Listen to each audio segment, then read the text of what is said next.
Hello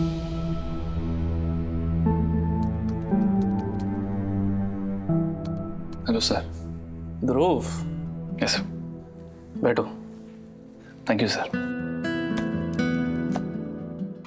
sir, मुझे जिंदगी में आखिरी बार जब खुशी या कामयाबी महसूस हुई थी वो तब था जब आपने मेरी मदद की थी अनुज किचन खोलने में। सर, मैं जानता हूँ कि हमारे बीच में चीजें सही नहीं रही हैं, लेकिन मैं फिर से आया हूँ आपके पास एक बार आपका भरोसा जीतने। मैं चाहता हूँ कि आप एक बार फिर से मेरी मदद करें, एक रेस्टोरेंट खोलने में आप इन्वेस्ट करें उसमें। सर, जो भी पहले हुआ उसमें मेरी कोई गलती नहीं थी। किसी ने प्लानिंग की थी, साजिश थी मेरे खिलाफ और मैं बस उसमें फंस गया। उस पर भरोसा करिए सर, मेरी कोई गलती नहीं थी। आप एक बार मेरा प्लान देख लीजिए, आपको पसंद आएगा सर, प्लीज।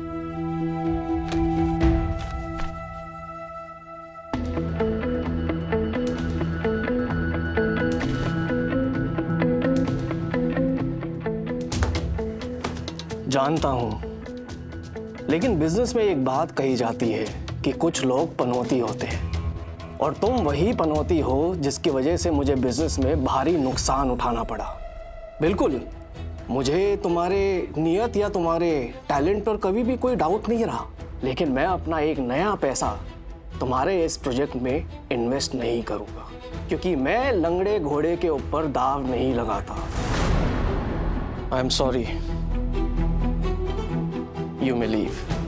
सर एक बार please. Better luck next time, please leave. Thank you sir.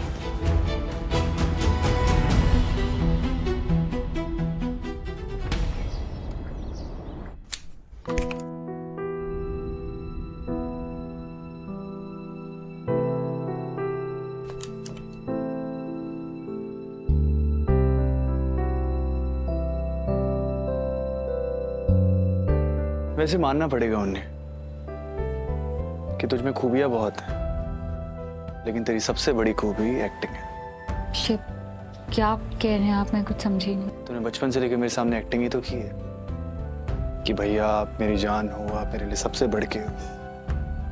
मैं आपसे छोटी से छोटी बातें शेयर करती हूँ, मुझे तो ऐसे ही लगता था।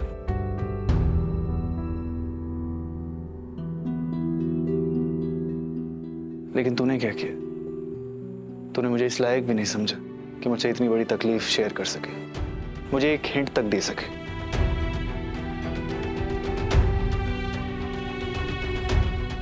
खुद ही फैसला कर लिया कि हर तकलीफ को झेलूंगी, हर प्रॉब्लम का सामना खुद करूंगी। ऐसा कैसे कर सकती है तू?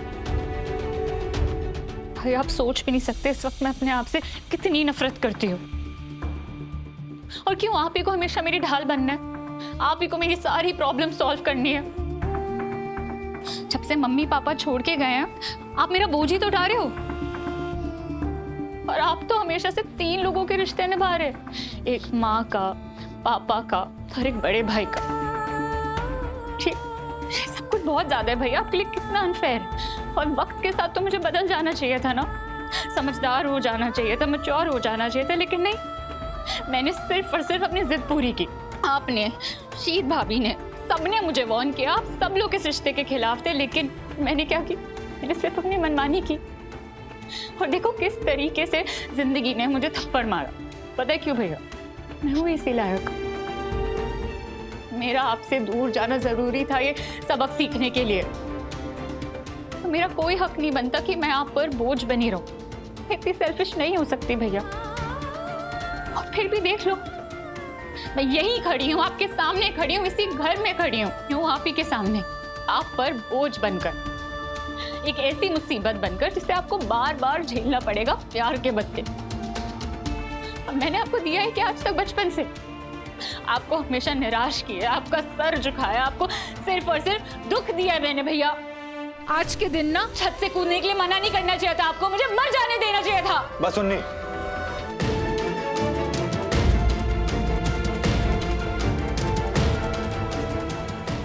तेरी हिम्मत कैसे हुई ऐसा कहने की? तो जैसे भी है मेरी बहन है। सुना तूने? और क्या कहा तूने? तुझे मरने देना चाहिए था।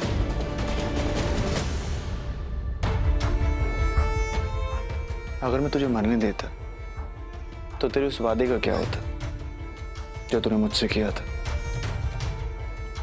कि भैया जब आपका बेबी इस दुनिया में आएगा तो उसे मैं ढेर सारा प्यार दूंगी, जो एक बुआ को देना चाहिए, बल्कि उससे भी बढ़ के दूंगी। उसे वो पहचान दूंगी जो पूरी दुनिया उसे जानेगी। यही कहा था ना तुमने? क्या होता उस वादे का? वो वादा सच्चा था ना, या ऐसी हवा हवा में तूने बातें की थी? मेरे यकीन मानो नहीं, मैंने भगवान से बस यही दुआ मांगी कि अगर मुझे बेटी हो तो बिल्कुल तुझ जैसी हो। प्लीज ऐसा मत कहिए भैया, मैंने ऐसा कुछ भी नहीं किया जिंदगी में। एक बेटी, एक बहन, एक दोस्त, एक वाइफ, हर तरीके से मैं फेल ही हुई हूँ। और मैं भगवान से कभी भी नहीं चाहूंगी कि आपका बेबी मेरी तरह एक फेलियर बने।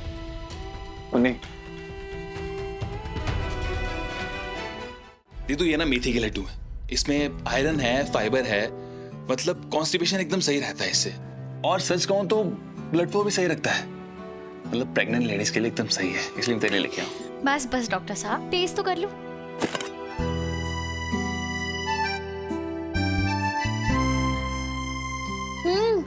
ये तो हेल्दी के साथ साथ टेस्टी भी है ना? देखना, ये ना तेरे रेस्टोरेंट में सबसे ज्यादा बिकेगा।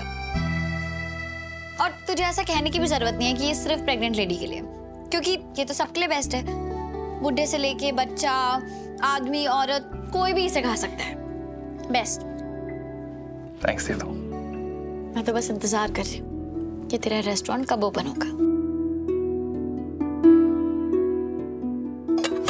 क्या हुआ तू? कि जबरदस्ती वाली स्माइल के पीछे की वजह क्या है? हमेशा की तरह इस बार भी तूने पकड़ लिया ना मुझे। बता, क्या बात है जो तुझे परेशान कर रही है? तुम मिस्टर अब्रॉय को जानती है ना? उन्होंने डील करने से मना कर दिया है। वो बोल रहे हैं कि रेस्टोरेंट में इन्वेस्टमेंट नहीं करेंगे क्योंकि उन्हें मुझ पर भरोसा नहीं है। सॉरी ध्रुव, मैं जानती हूँ तेरा सपना है। अब मैं राघव से बात करूं?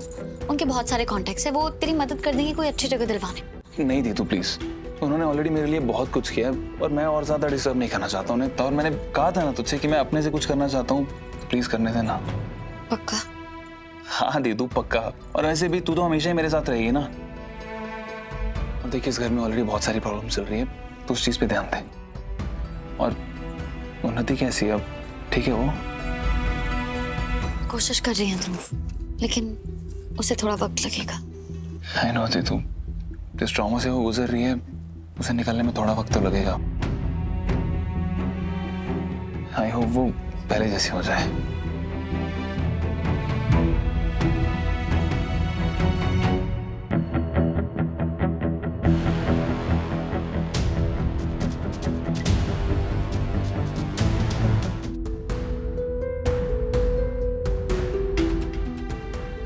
उन्होंने डील करने से मना कर दिया है। वो बोल रहे हैं कि रेस्टोरेंट में इन्वेस्टमेंट नहीं करेंगे क्योंकि उन्हें मुझ पर भरोसा नहीं है।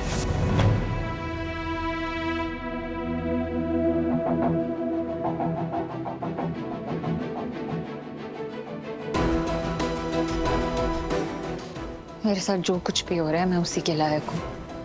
जिस इंसान ने मुझसे सच्चा प्यार किया, मैंने उसी की जिंदगी बर्बाद कर दी। मेरे साथ जो कुछ भी हो रहा है ना, बिल्कुल सही हो रहा है। ये मेरी तो कर्मों का फल है।